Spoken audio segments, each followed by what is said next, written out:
No hay nada más vivificante que una hipótesis, dice Primo Levi en Níquel, el cuento que relata su graduación como químico de la Universidad de Turín y sus memorias de la Segunda Guerra Mundial.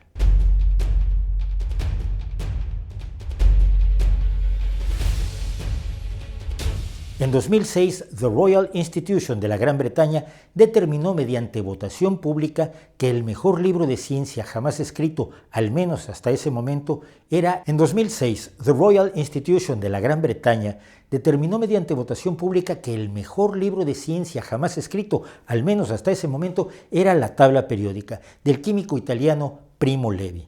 Los finalistas, que habían sido seleccionados por diversos personajes de distintas especialidades, habían sido además El anillo del rey Salomón, del premio Nobel Konrad Lorenz, Arcadia, de Tom Stoppard, y El gen egoísta, del etólogo británico Richard Dawkins. La tabla periódica no es un ensayo ni una obra de divulgación al uso. Es una colección de cuentos cortos, 21 relatos que tienen como su pretexto cada uno a un determinado elemento químico y que, además de narrar las características de ese elemento, sus compuestos, sus propiedades y peculiaridades, cuenta historias apasionantes y humanas, algunas de fantasía heroica, otras de cotidianidad, amor, amistad, familia, método experimental, usándolos como punto de partida. Un libro que ya tantas décadas después de su publicación en 1975 sigue siendo una joya de la literatura y de la aproximación a la ciencia. Probablemente en otro tiempo, en otro lugar, Primo Michele Levi habría sido solamente un químico industrial apasionado con su disciplina, se habría limitado a trabajar en una empresa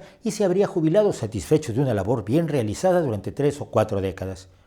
Ciertamente no habría tenido las experiencias que lo llevaron a escribir la tabla periódica. Pero las circunstancias de su vida lo llevaron a ser, además de químico industrial, partisano, poeta y uno de los más conocidos supervivientes del campo de exterminio de Auschwitz, sin todo lo cual su libro sobre los elementos químicos no habría sido escrito nunca. Primo Levi nació en Turín, Italia, el 31 de julio de 1919. Era el primogénito de una familia no creyente, liberal e ilustrada, con ancestros judíos sefarditas.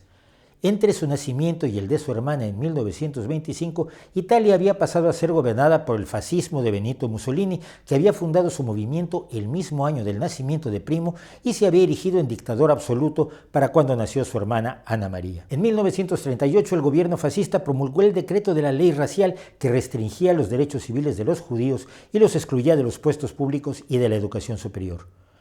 Pero como el joven Primo Levi se había matriculado en química en la Universidad de Turín en 1937, la interpretación de la ley racial determinó que no era retroactiva y los alumnos inscritos antes de que se promulgara pudieron continuar con sus estudios, pero con el estigma de su origen familiar. Mussolini declaró la guerra a los aliados en 1940, consolidando su alianza con Hitler, y pronto empezaron los bombardeos aliados en territorio italiano, incluida, por supuesto, la ciudad de Turín.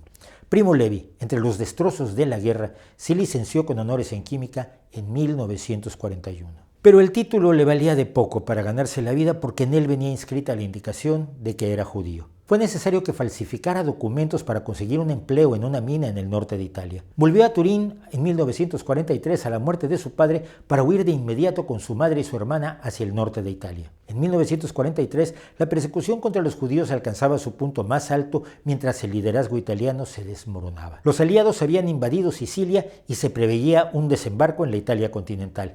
Los desastres militares en el norte de África habían debilitado políticamente a Mussolini, que fue depuesto ese mismo año, después de lo cual rápidamente Italia firmó un armisticio con los aliados. La reacción de su hasta poco antes aliado Adolf Hitler fue inmediata: invadir el norte de Italia. El mismo día del armisticio, el químico huyó a Torino y poco después se unió al movimiento de resistencia armada Justicia y Libertad. Su aventura como guerrillero antifascista duró apenas 2 meses. En diciembre fue arrestado por la milicia fascista y, siendo judío, en lugar de ser fusilado como partisano de izquierdas, fue entregado a los nazis.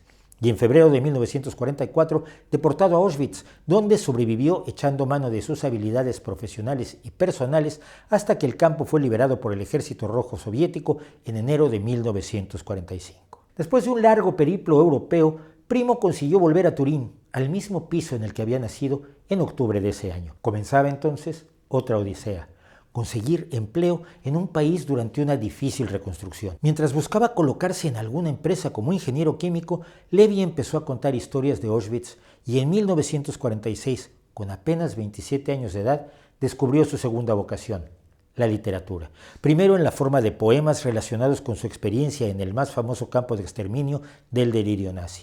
Para cuando se empleó como director técnico de una empresa química en Turín y se casó, descubrió que ya no podía dejar su segundo oficio. Y, a partir del libro Si esto es un hombre, de 1947, publicaría un total de 14 libros de memorias, cuentos, incluidos 2 de ciencia ficción, originalmente escritos bajo seudónimo, poemas y novelas, siempre impulsado por la convicción de que tenía la obligación de dar testimonio de la bajeza humana y de la grandeza que la enfrenta. Todo además desde el punto de vista de un no creyente religioso, un ateo confeso. Primo Levi siguió trabajando en empresas químicas, incluso llevando un tiempo la suya propia, hasta 1977, cuando se retiró con 58 años de la química para dedicarse solo a escribir. En 1987, reconocido como autor, pero rechazado por algunos de sus protagonistas, como los soviéticos que se negaban a publicarlo en ruso, Levi trabajaba en un nuevo libro de relatos que enlazaba la química con historias humanas. El doble enlace, referido al enlace químico de 4 electrones. Nunca lo terminaría. El 11 de abril de 1987, después de recibir el correo en su piso de Turín, el mismo piso en el que había nacido, cayó por el hueco de la escalera desde la 3ª planta y murió. Oficialmente, su muerte fue un suicidio, aunque muchos a su alrededor han puesto la determinación en duda y consideran más viable que su caída fuera un accidente. En 1990, el grupo de anarcopunk Chumbawamba escribió y grabó la canción Rapoport's Testament, I Never Gave Up, el testamento de Rapoport, Nunca me di por vencido, canción inspirada en el cuento capaneo de Primo Levi sobre un personaje que afirma que pese a la humillación y al hambre, Hitler no lo había vencido. Levi está también presente en la música e imágenes de Manic Street Preachers y de Peter Hamill de Band The Graph Generator.